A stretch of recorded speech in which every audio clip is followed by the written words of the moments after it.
So, how did that whole Rage Against the War Machine, trying to play off of the name of Rage Against the Machine, trying to make it sound more leftist, when in reality, it was nothing more than a neo-Nazi rally?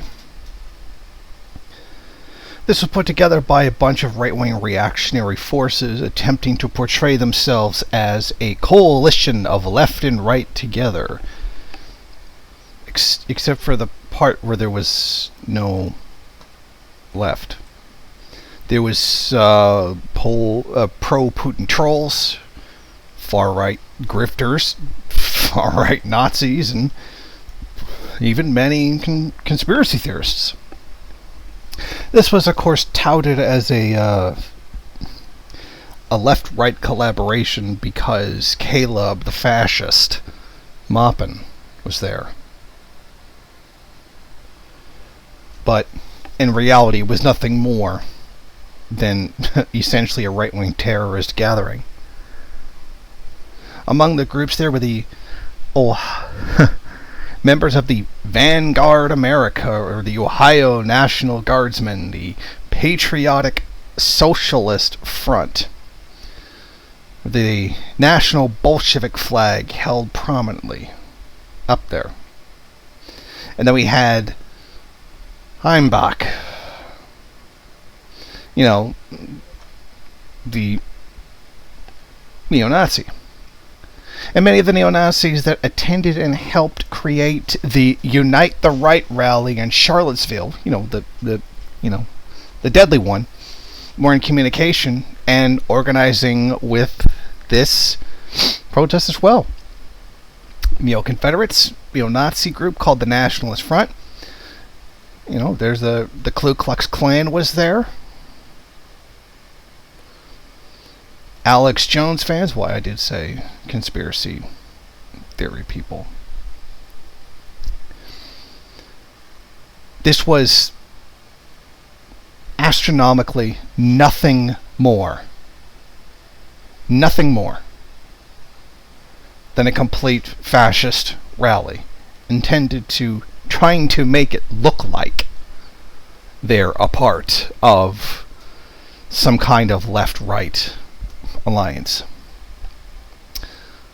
What's his name? Matthew Heimbach. He was there.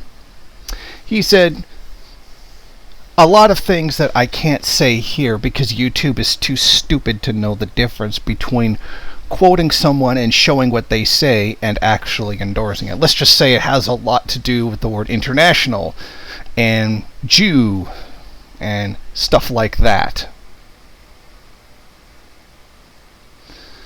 The same kind of people who beat up a young African American woman at a Trump rally.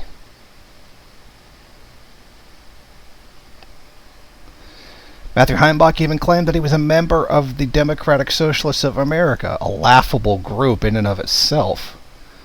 But they weren't a part of this, and the Chattanooga DSA specifically said he is not a part of them. They don't want anything to do with him. Another white supremacist group, Light Upon Light.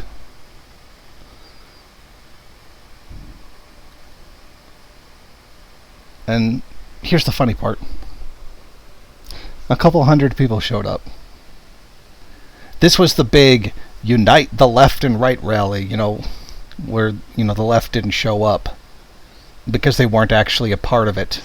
This was nothing more than a neo-Nazi convention in support of Vladimir Putin. This was not an anti-war rally. This was an anti-US rally. Or a pro-Putin rally.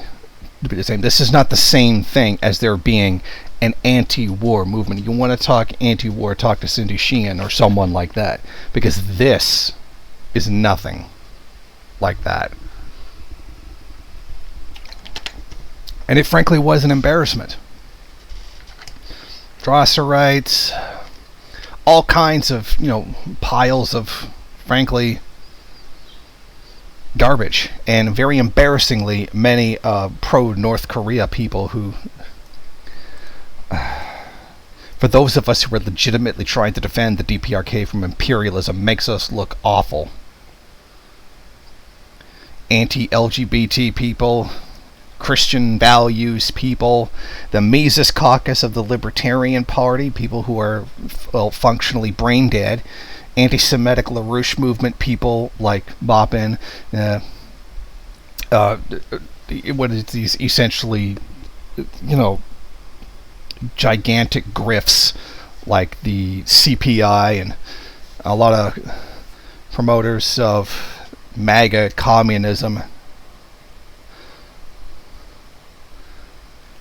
There was no left there. That was a complete lie.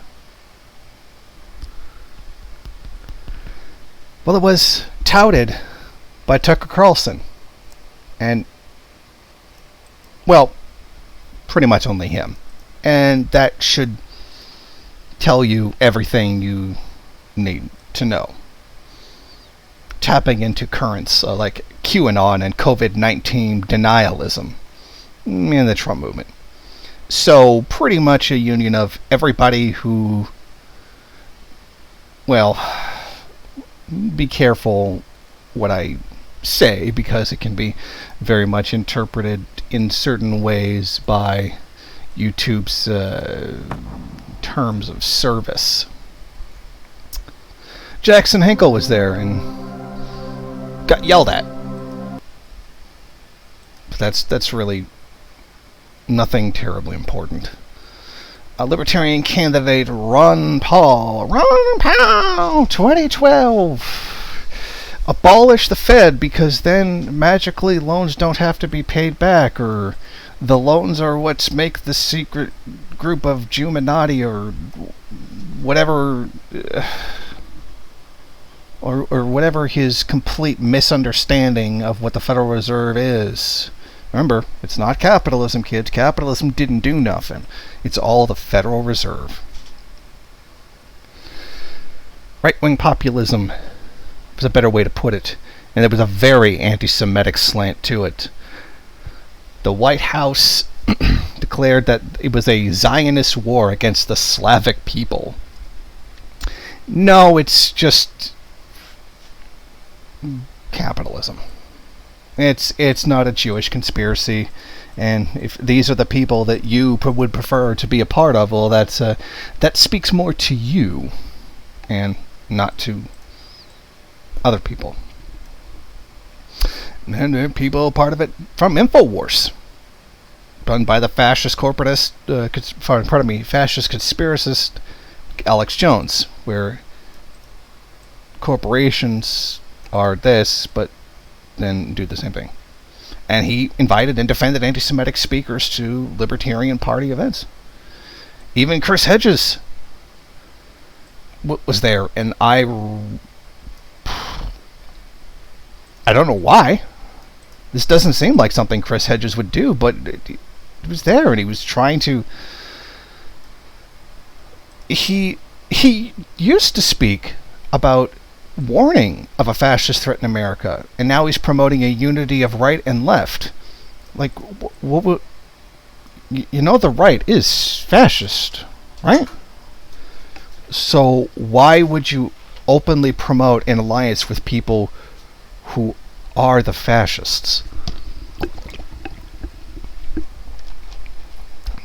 Don't get it. I mean, Chris Hedges knows better than that.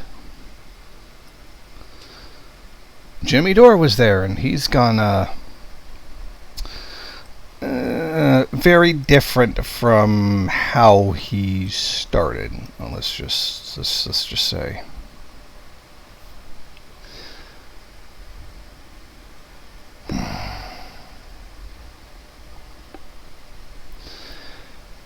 It's so strange. There were so many instances of people talking about COVID-19 and it was a hoax, and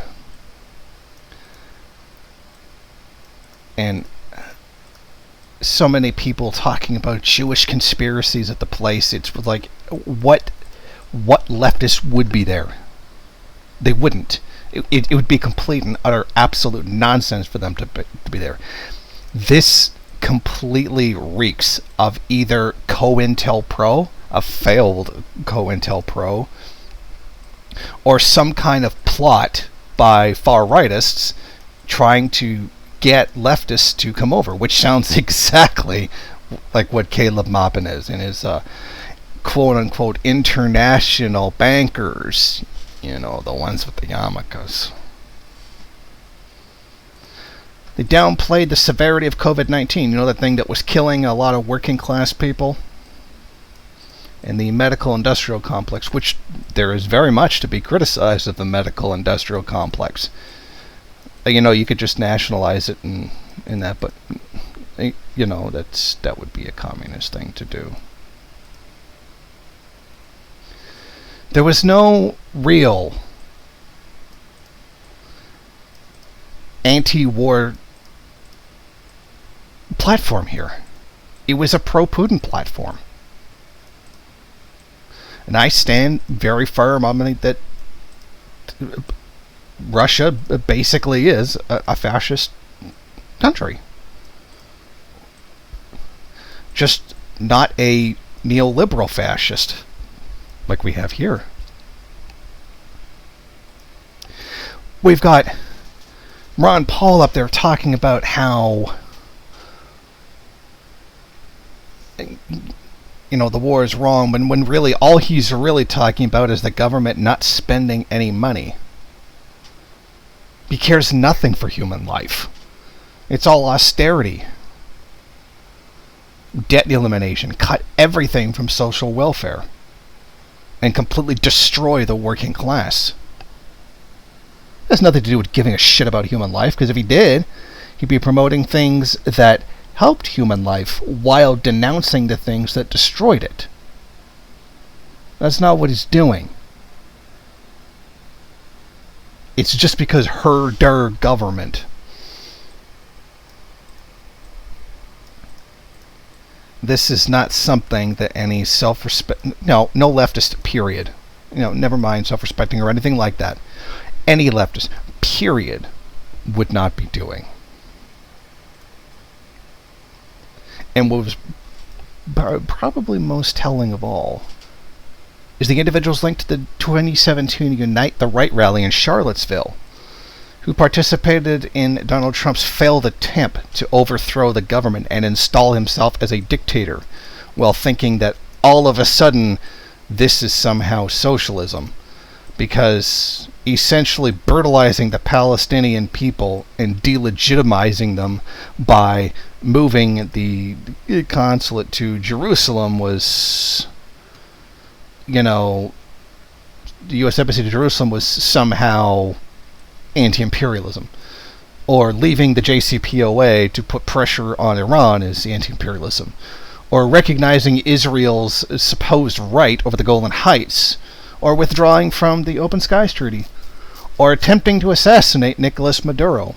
Or successfully assassinating Qasem Soleimani. Or supporting the overthrow of the democratically elected Bolivian government of Evo Morales. But he's anti-imperialist,